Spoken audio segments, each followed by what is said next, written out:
آپ کے ذہن میں کچھ بات کھٹک رہی ہوگی، اس لیے کہ آپ لوگ فضائل اعمال ہی صرف پڑھتے ہیں اور دوسری کوئی کتاب پڑھتے نہیں ہیں۔ یہ آپ کی من جملہ حماقتوں میں سے ایک بڑی حماقت ہے۔ فضائل اعمال بہت اچھی کتاب ہے، اس میں کوئی شبہ نہیں ہے، لیکن اس سے بھی اچھی اچھی کتابیں ہیں اہل علم کی، علماء کی، بزرگوں کی، اللہ والوں کی۔ ان ساری کتابوں میں بھی ہدایتیں ہیں۔ فضائل اعمال میں بھی عوام کی سطح کو سامنے رکھ کر بہت ساری باتیں لکھی گئی ہیں، کچھ واقعات بھی ہیں، حدیثیں بھی ہیں۔ فضائل اعمال میں ایک حدیث ہے کہ ایک روز دوپہر کے وقت جناب رسول اللہ صلی اللہ علیہ وسلم آرام فرما رہے تھے اور ایک صحابیہ آپ کے سر سے جو نکال رہی تھی۔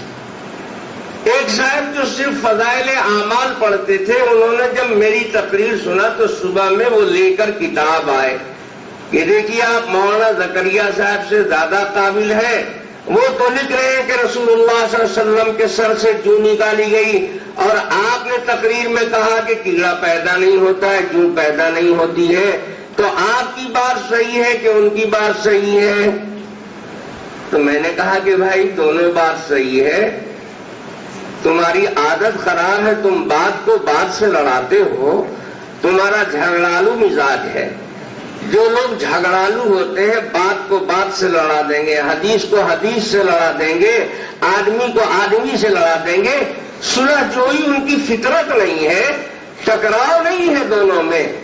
اس میں ہے کہ جو نکالی گئی اور میں نے کہا تھا پیدا نہیں ہوتی ہے، پیدا ہوئی تھی سیدہ عائشہ رضی اللہ تعالی عنہا کے سر میں، حضرت میمونہ کے سر میں، حضور کی بیویوں کے سر میں پیدا ہوئی، ساتھ لیٹنے کی وجہ سے آپ کے سر میں سما گئی۔ عورتوں کے بستر پر بھی اللہ کے نبی سویا کرتے تھے، ان کے بستر سے آپ کے جسم میں آ گئی، نکالی جہاں سے جا رہی ہے وہاں پیدا ہونا تو ضروری نہیں ہے۔ انہوں نے نکلنے کی بات لکھی ہے، وہ بھی حدیث سے لکھا ہے، صحیح ہے، اور میں نے پیدا ہونے کی بات کہی ہے، دونوں میں ٹکراؤ کہا ہے۔ تو بیچارے کبھی سر کھجلا رہے تھے، کبھی بغل جھانک رہے تھے۔ کم علم آدمی ہوتا ہے تو ایسے ہی اٹھ پٹانگ چھاپ ہوتا ہے، باتوں پر ٹکراتا ہے۔ اہل علم کا یہ کام نہیں ہے، اہل علم ہر بات کی سیٹنگ کرتے ہیں۔ بڑے بڑے محدثین نے تضاد کو اور تعارض کو رفع کیا ہے۔ ہمارا مسلک جمع ہے، تطبیق ہے، متضاد باتیں ہوں تو اس کو جمع کیا جائے گا، سب کو اپنی اپنی جگہ پر سیٹ کر کے سب کو مان لیا جائے گا۔ یہ طریقہ نہایت غلط ہے کہ ٹکراؤ پیدا کر کے ایک کو صحیح اور ایک کو غلط کیا جائے، اس سے بڑے خطرناک نتائج پیدا ہوتے ہیں۔ آدمی کی عادت تو بگڑ ہی جاتی ہے، جب ٹکرانے کا مزاج بنے گا تو حدیث کو جھٹلانا ہوگا تو قرآن سے ٹکرا دے گا، کہے گا کہ یہ حدیث قرآن کے خلاف ہے لہذا کنڈم، یہ حدیث ضعیف ہے اور صحیح سے ٹکرا گئی لہذا کنڈم۔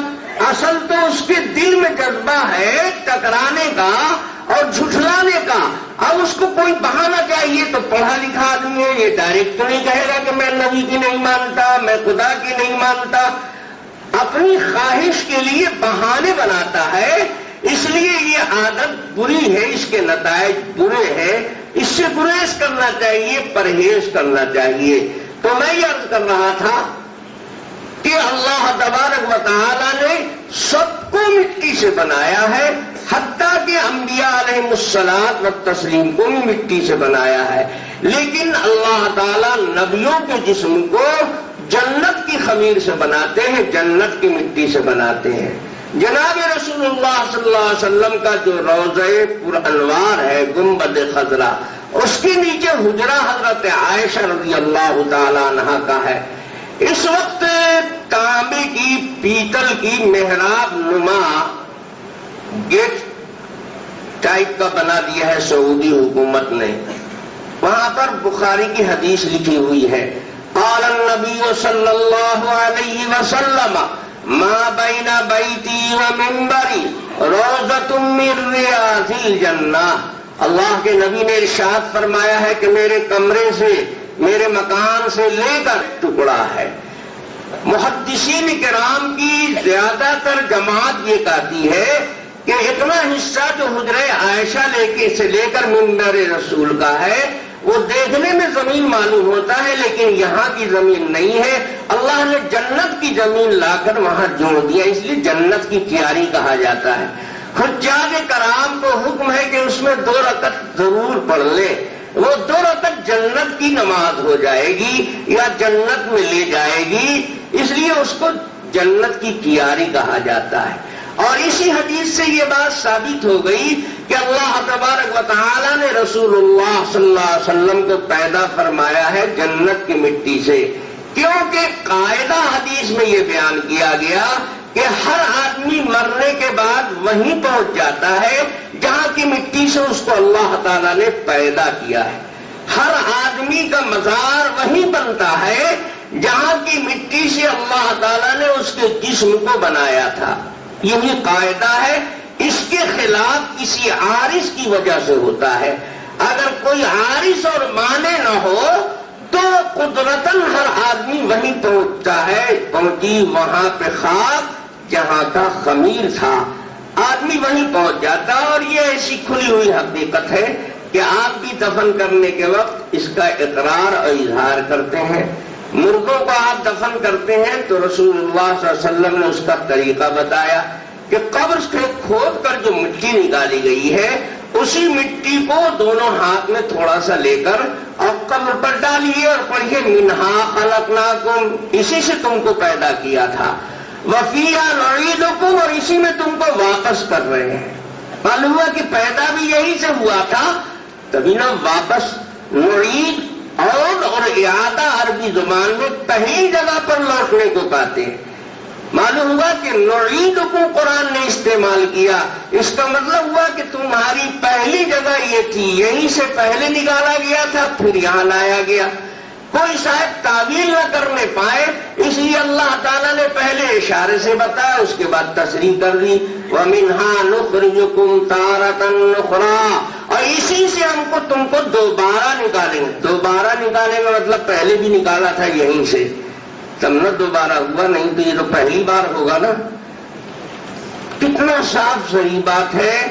اب جب یہ آپ سمجھ گئے تو اگر کوئی کہتا ہے کہ صاحب یہ ضعیف روایت ہے تو وہ خود ضعیف العقل ہے۔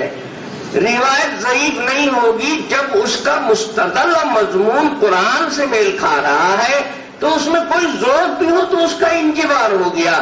مضمون تو قرآن کے مطابق ہے تو راوی نے اس میں غلطی نہیں کی ہے۔ یہ بات سمجھ گئے؟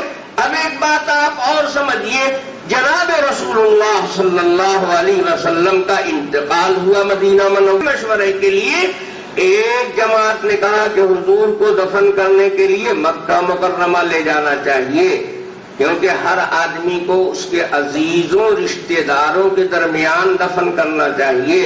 تو حضور کے آبا و اجداد پورا خاندان تو مکے میں مدفون ہے، آپ کا وطن تو وہاں تھا، آپ ہجرت کر کے یہاں آئے تو یہاں سے آپ کے آبا و اجداد اور رشتہ دار لوگوں کا قبر نہیں ہے، تو آپ کے سارے بزرگوں اور بڑوں کی قبر مکے میں ہے، آپ کو بھی وہیں لے چل کر دفن کرنا چاہیے۔ دوسرے صحابہ نے کہا کہ یہ کیا بات ہوئی، حضور کے سارے رشتے دار تو بہت قریبی تھے، سب چچا ہوتا تو سب کافر تھے، اور حضور نبی ہے، کافروں سے نبی کا کیا رشتہ؟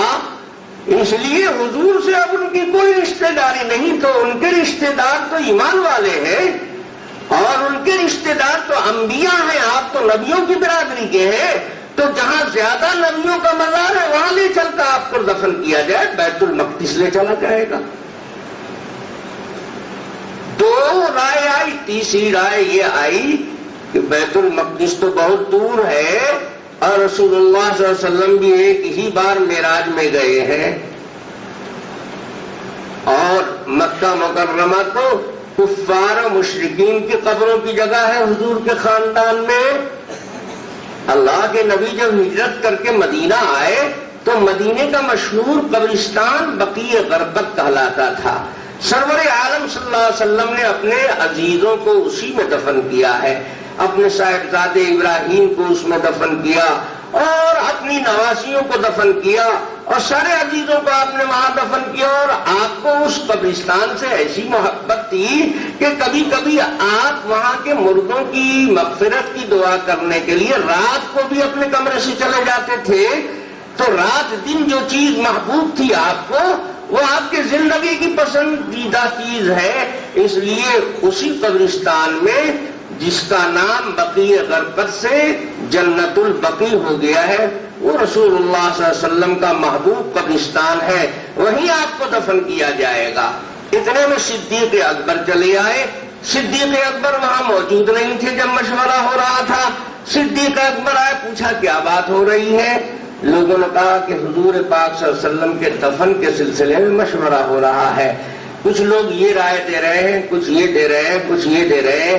صدیق اکبر نے کہا سمعت اذنایا، میرے ان دونوں کانوں نے رسول اللہ صلی اللہ علیہ وسلم سے سنا ہے، اللہ کے نبی فرماتے ہیں کہ پیغمبروں کے جنازے کو منتقل نہیں کیا جاتا، جہاں ان کا انتقال ہوتا ہے وہیں ان کو دفن کیا جاتا ہے۔ یہ بات میں نے حضور سے سنی ہے، براہ راست اپنے کانوں سے سنا ہے۔ اب حضرت علی بھی کھڑے ہو گئے اور صحابہ بھی، وہ بھی کہنے لگے ہاں مجھے یاد آیا، ایک مرتبہ اللہ کے رسول نے یہ بات بتائی تھی۔ اب تمام صحابہ کا اتفاق ہو گیا، اور حدیث جو ذہن سے نکل گئی تھی وہ سب کے ذہنوں میں تازہ ہو گئی۔ بالاتفاق فیصلہ ہوا کہ رسول اللہ صلی اللہ علیہ وسلم کا انتقال سیدہ عائشہ رضی اللہ تعالی عنہا کے حجرے میں ہوا ہے، تو آپ کو حجرہ عائشہ ہی میں غسل بھی دیا جائے گا، اسی میں آپ کی نماز بھی پڑھی جائے گی، اور اسی میں آپ کو دفن بھی کیا جائے گا۔ جنازہ آپ کا حجرے کے باہر نہیں نکالا جائے گا۔ اور حجرہ حضرت عائشہ کا کتنا بڑا تھا، کوئی اتنا بڑا حال تو تھا نہیں، چھوٹا سا حجرہ تھا۔ اس زمانے میں نہ پختہ عمارت ہوتی تھی، نہ بڑے بڑے حال بنتے تھے، رہائش کے لیے گزر بسر کے لیے چھوٹے سے کمرے بن جاتے تھے۔ تو سیدہ عائشہ رضی اللہ تعالی عنہا کے حجرے میں 30,000 کا مجمع تو سما نہیں سکتا تھا، اس لیے جناب رسول اللہ صلی اللہ علیہ وسلم کی نماز جنازہ بھی بڑی جماعت کے ساتھ نہیں ہوئی، 2-2 4-4 5-5 جمع ہو کر کے اس حجرے میں جمع ہوتے اور نماز پڑھتے، اور جماعت نہیں بناتے، کیونکہ صدیق اکبر نے بتایا تھا کہ ہوا امامنا حیا و میتا، اللہ کے نبی زندگی میں بھی ہمارے امام، انتقال کے بعد بھی ہمارے امام۔ آپ کا امام کون بنے گا؟ آپ خود امام ہیں۔ تو بلا جماعت لوگوں نے نماز جنازہ پڑھی اور آپ کو حجرہ عائشہ میں دفن کیا گیا، چونکہ حضرت عائشہ رضی اللہ تعالی عنہا کے ہی بین حاقنتی و ذاقنتی او کما قالت، حضرت عائشہ فرماتی ہے اللہ کے نبی حبیب کا انتقال روح پرواز کی ہے آپ کی میری ٹھوڑی اور میرے گود کے بیچ میں۔ حضرت عائشہ کی آغوش میں، انہی کے باری میں حضور پاک صلی اللہ علیہ وسلم کا انتقال انہی کے حجرے میں ہوا ہے، اس لیے آپ صلی اللہ علیہ وسلم کا مزار بھی وہیں تیار کیا گیا، اور 30,000 صحابہ حضور کے جنازے میں، تجہیز میں، تدفین میں شریک تھے، کیونکہ رسول اللہ صلی اللہ علیہ وسلم کی حیات مبارکہ میں مدینے کی آبادی 30,000 تھی اور مکہ مکرمہ کی 60,000 تھی، اور یہ بات ناممکن ہے کہ کوئی صحابی مدینے کے اندر موجود ہو اور رسول اللہ صلی اللہ علیہ وسلم کے جنازے میں شریک نہ ہوا ہو۔ 30,000 حضور کے جنازے میں شریک صحابہ جو مدینے کے باشندے تھے، سب نے جناب رسول اللہ صلی اللہ علیہ وسلم کے روضہ پاک پر، قبر اطہر پر مٹی اسی طریقے پر ڈالی جو طریقہ اللہ کے نبی سے سیکھا تھا۔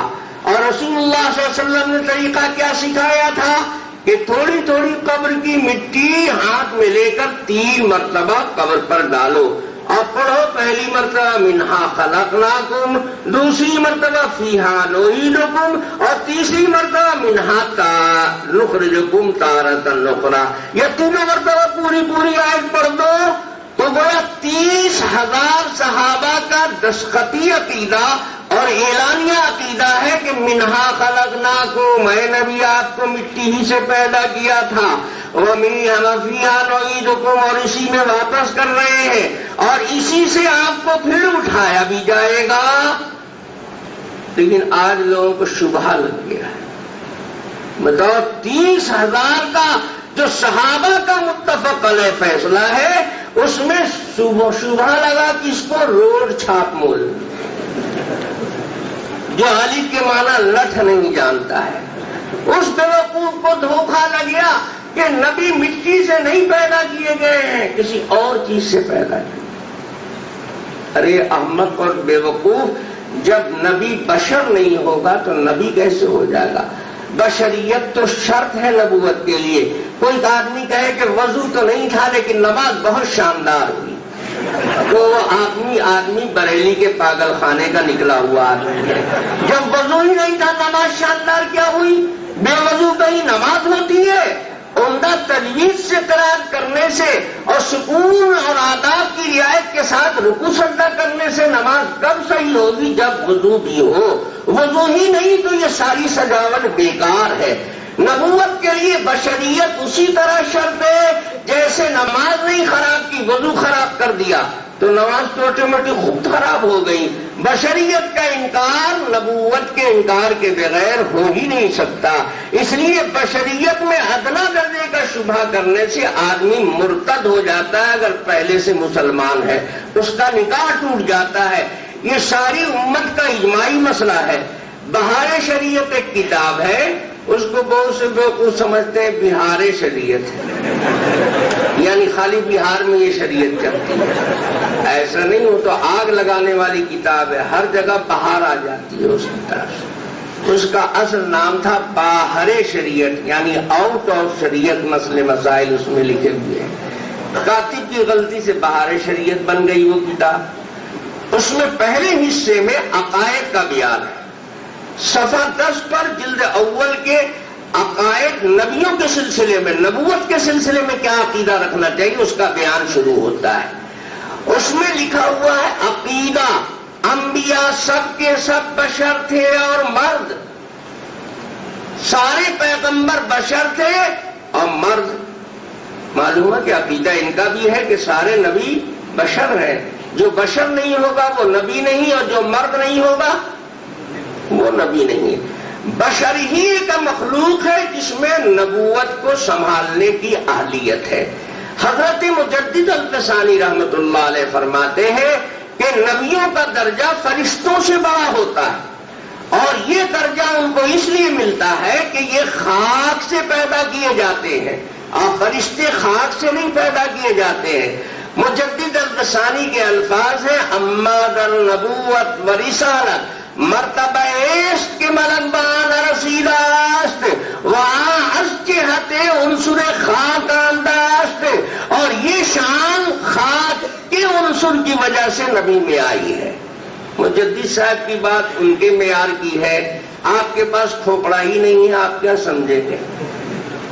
خاک اور مٹی کے اندر سب سے زیادہ لینے کی صلاحیت ہے اور سب سے زیادہ دینے کی صلاحیت ہے. مٹی ہی ایک ایسا مادہ ہے کہ سب سے زیادہ جذب کرنے کی اہلیت اس کے اندر ہے. قوت اخذ، جذب اور تحمل کی صلاحیت سب سے زیادہ مٹی میں ہے. آپ دیکھیں برسات آئے گا، پوری دنیا جل تھل پانی ہی پانی نظر آئے گی، لیکن تھوڑا دن گزرے گا سارے پانی کو مٹی چوس لے گی. اب مئی جون میں ایک ایک قطرے کے لیے ترسنے لگو گے. پانی کہاں چلا گیا؟ سب مٹی نے جذب کر لیا. اتنا زیادہ جذب کرنے کی صلاحیت کسی اور مادے میں نہیں ہے. اور سب سے زیادہ دینے کی صلاحیت بھی مٹی میں ہے. سونے، چاندی، کوئلے، غلے، اناج، پھل فروٹ، یہ سب کون دیتا ہے؟ والا ہونا چاہیے، کیونکہ اللہ کی طرف سے سب سے زیادہ فیض انہی کو لینا ہے. تو سب سے زیادہ لینے کی صلاحیت نبی میں ہونا چاہیے، اور یہ صلاحیت عنصر خاک میں ہے تو نبی کا خاکی ہونا ضروری ہے تاکہ اس کے فیض کو خوب اچھی طرح اپنی ذات میں پیوست کرے. اور اس کی مخلوق کو سب سے زیادہ فیض رسانی کا کام کرنا ہے، دینا ہے نبی کو. تو دینے میں بھی سب سے زیادہ آگے اور لینے میں بھی سب سے زیادہ آگے. اور یہ دونوں صفت مٹی کے اندر ہے. مٹی ہی کے عنصر میں دینے کی بھی سب سے زیادہ صلاحیت اور لینے کی بھی سب سے زیادہ صلاحیت، اس لیے نبی کا مٹی سے ہونا ضروری ہے۔ یہ تو میں نے آپ کو لوہے کے چنے کا حلوہ بنا دیا، اب مجدد الفسانی کی بات بہت سمجھنا آسان ہو گیا، ورنہ اچھے اچھے علامت الدہر کے پجامے ڈھیلے ہو جاتے اور کھوپڑا ہی خراب ہو جاتا کہ مجدد صاحب نے لکھا مطلب اس کا کیا ہے۔ بڑوں کی بات سمجھنا بہت کھوپڑا چاہیے اور بڑی دماغ اور بڑے علم کی ضرورت پیش آتی ہے۔ تو عرض یہ کر رہا تھا کہ مٹی ایک ایسی چیز ہے کہ اس سے بلند کوئی چیز نہیں، اس سے زیادہ قیمتی کوئی چیز نہیں۔ سونا مٹی سے کم قیمت ہے، لیکن آپ اپنی جہالت اور بدعقلی سے سمجھتے ہیں کہ سونا زیادہ قیمتی ہے۔ ارے سونے کا ریٹ متعین ہے، اس سے تھوڑا بہت تفاوت کے ساتھ ہر جگہ سونا مل جائے گا۔ 10 20 100 50 کے فرق سے سونا جہاں چاہو خرید لو، لیکن مٹی کا ریٹ متعین نہیں ہے۔ ہر جگہ 100 50 کے تفاوت سے مٹی نہیں ملے گی۔ گاؤں دیہات میں لے لو، تھوڑی زمین دیکھو ایک دم کم قیمت میں، سورت میں آ جاؤ اور قیمت بے حساب پڑ گئی، بمبے چلے جاؤ اور لندن چلے جاؤ، کتنا پڑے گا اس کا ریٹ کوئی انتہا نہیں ہے۔ مٹی وہ عنصر ہے کہ اس کی قیمت حصن و مانن کوئی متعین نہیں کر سکتا ہے، کوئی حد نہیں اس پر لگائی جا سکتی ہے۔ یہ تو حصی قیمت اس کی بڑی اور مانوی قیمت، اللہ اکبر، آپ کے سورت کی مٹی، اجمیر کی مٹی، بیت المقدس کی مٹی، مکہ کی مٹی اور مدینے کی مٹی سب ایک ریٹ میں ہے۔ کون عقل کا اندھا ہوگا اور کس کا ایمان اتنا چوپٹ ہوگا جو کہہ دے گا کہ مدینے کی مٹی کے ٹکر میں سورت کی مٹی ہے؟ مانوی مرتبہ مٹی کا بڑھ رہا ہے، بڑھتے بڑھتے عرش سے اوپر چلا گیا۔ علماء فرماتے ہیں کہ جہاں میرے آقا جناب رسول اللہ صلی اللہ علیہ وسلم آرام فرما رہے ہیں، زمین کے اس سکے کی بلندی عرش سے بھی اوپر۔ بتاؤ مٹی کے ریٹ کو کوئی متعین کر سکتا ہے؟ سونا کبھی عرش کے مقابلے میں آ سکتا ہے؟ کوئی دھات عرش کا مقابلہ نہیں کر سکتی ہے۔ سب سے قیمتی چیز مٹی ہے، اس لیے اشرف المخلوقات کو اللہ نے مٹی سے بنایا، اور انبیاء اشرف المخلوقات کے اندر اشرف اور اعلیٰ ہوتے ہیں، تو اللہ ان کو گھٹیا چیز سے بنائے گا؟ سب سے بڑھیا مخلوق کو اللہ نے مٹی سے بنایا، اور اس بڑھیا میں جو بڑھیا اللہ اس کو گھٹیا چیز سے بنائے گا؟ نور اور نار کی حیثیت مٹی سے نیچی ہے۔ فرشتے وہ حیثیت اور مقام نہیں رکھتے جو مقام اللہ تبارک و تعالی نے انبیاء علیہ الصلوۃ والتسلیم کو عطا فرمایا ہے۔ نبی کو مٹی سے نہ پیدا ماننا اس کے ذہن کا فطور اور غلطی ہے۔ وہ سمجھتا ہے کہ نور زیادہ قیمتی ہے، اس لیے ان سے ہونا۔ نور کی مخلوق تو فرشتے ہیں، نوری اور ناری مخلوق انسان کے مقابلے میں نہیں آ سکتی ہے۔ اشرف المخلوقات اللہ نے ہم نے اولاد آدم کو مکرم محترم معظم بنایا ہے، اس کی عظمت کو کوئی اور مخلوق پا نہیں سکتی، اور اسی عظیم مخلوق میں مرد۔ اب تو سمجھ میں آ گیا کہ بشر ہونا کیوں ضروری ہے نبی کا۔ ہاں، نبیوں کو نور بولا جاتا ہے، اس کا انکار نہیں کیا جا سکتا ہے۔ نور کا مطلب یہ نہیں ہوتا ہے کہ بشر نہیں ہے، انسان کو اور چیزوں سے بھی تعبیر کیا جاتا ہے۔ کوئی بہت بہادر انسان ہے تو آپ کہیں گے شیر ہے، شیر۔ اب کوئی پاگل ہو تو سنے کہ شیر ہے تو پوچھ بھی تلاش کرنے لگے، تو وہ احمق آدمی ہے۔ شیر کا اطلاق مجازی ہے، شیر کہنے سے وہ انسان اور بشریت سے نکل کر درندہ جانور نہیں بن گیا۔ انبیاء کو